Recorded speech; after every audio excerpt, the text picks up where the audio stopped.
So could you tell me who you are? Yeah, my name's Ian Berry. I've been around for a long time, and I've gone from being the youngest member in Magnum to the oldest. Well, not the oldest member actually, but the oldest full member. Could you tell me a little bit about the type of work that you do? Well, it's changed a bit. People come up to you and say, "Are you a street photographer?" Or, well, of course, if I'm on the street, I'm a street photographer. But if I'm in the church, I'm a church photographer. I mean, basically, I'm a photojournalist. I started out doing that, and I was lucky when I joined Magnum that Cartier-Bresson was still around, so I spent a lot of time with him, and Marc Ribou. Both great guys, great photographers, and so they really put me on that path. I was walking around Paris one day with Henri, and he said to me, "Look, if I shoot one good picture a year, it's a lot." And actually I thought, I'm a smart kid, I can shoot a good picture every month, However, he was right. And, if actually he might be exaggerating slightly, but if you shoot half a dozen really good pictures a year, it's a lot. Yeah. But even so, I guess if I do a retrospective, it's going to be 30,000 pictures to choose from.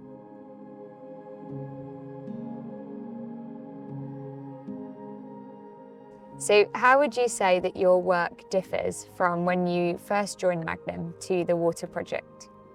Well, to start with, there were a lot of magazines around in those days. Actually, when I came back to England, I had a 5-year contract with a magazine of The Observer. But then I went from that to a German magazine called Geo. And then magazines started to fade. So everyone now is producing books, but it's fun if you could get a fun book. Yeah. I mean, I love doing water, and I actually started it as an editorial shoot in India a long time ago. Interesting. So the cover and a couple of the pictures inside, taken on the Ganges, were shot, 50 years or so ago, yeah. As time went on, the whole climate thing became more important. So I broadened it out a little bit, and I tried to go to places that are really going to be affected, not just by the water, but by climate control.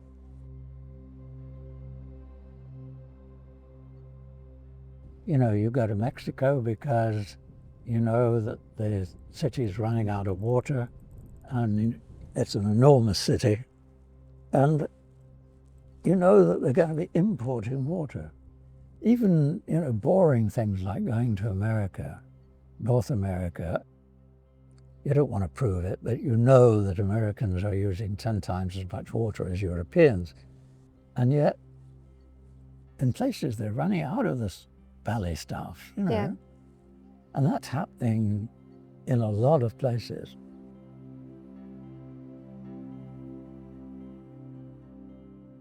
So, you're photographing a bit of history. To begin with, you don't feel justified, and then something happens which makes you feel, well, your contribution is going to be minimal. Yeah. But it's the major things, like climate change, that really get to you.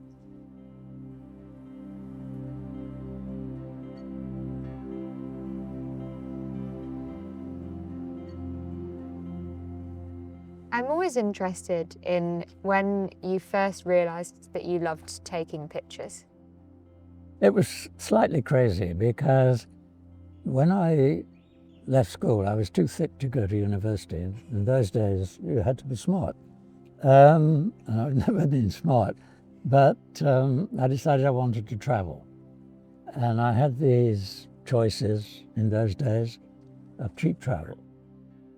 You could go to Australia, New Zealand, the 10-pound pom. You could go to Canada and South Africa. And I opted for South Africa because I thought it sounded the most exciting.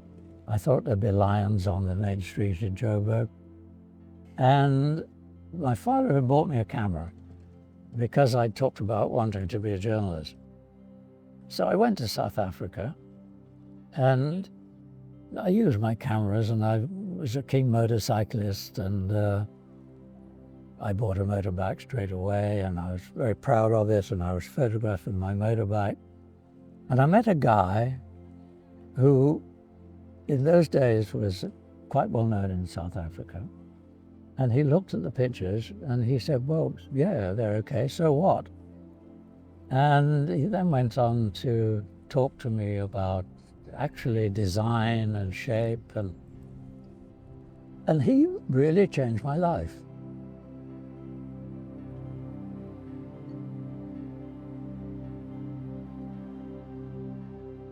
I got a job in a local newspaper to start with as a journalist. I realized very quickly I couldn't write my own name and started taking photographs and switched over to the Photographic Society. Then the Sunday Times group in Johannesburg offered me a job. So I was working for them, and it was quite fun, although it was newspaper photography. I heard that this guy who I knew about and had read about, a guy called Tom Hopkinson, who had been editor of Picture Post in England, was coming out to South Africa to edit a magazine called Drum. And I thought, God, this is an opportunity that I've got to seize to learn about magazine photography. So when he arrived, I pestered him, and he finally gave me a job. The way that Johannesburg or South Africa worked at that time was very much, you know, the distance between whites and blacks. And funnily enough, I could often work much more easily amongst the Africans than the African photographer, because amongst the Africans, I was obviously a foreigner. You know, and my hair was a bit longer, I was a bit weedier, I didn't look like a rugby front row forward. And so the Africans knew I was a foreigner, and they assumed, really at that time, that I was on their side. And in a way, they were right.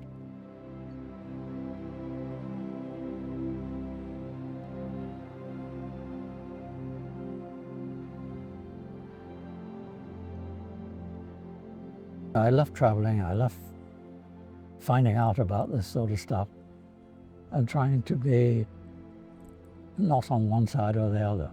I try not to, obviously these days you do a lot of reading beforehand online about a country before you go, but I try not to go with preconceived ideas. And sometimes it's very difficult, you know, in the southern states of America at the time, you know, when all that was going on. You know, you were a bloody Englishman. And not very popular in the southern states. We're still not that popular, Ian. No, I know. Curiously, you know, as most countries, we're treated better than we deserve, you know, especially given our history in places.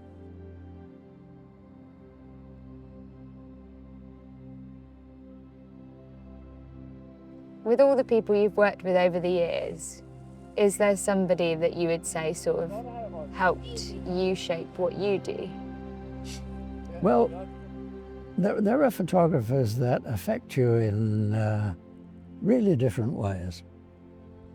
If you were to ask me who my favorite color photographer was, I love the work of a photographer called Alex Webb. He makes fantastic shapes. He's got a terrific eye. But he doesn't do what I think is kind of important in life, politically, you know.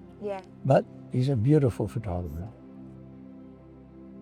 There is another good friend, Steve McCurry, who also has a terrific eye, but he goes around photographing what's happening, showing how people are in Afghanistan, spent a lot of time there. So my mind shifts, you know.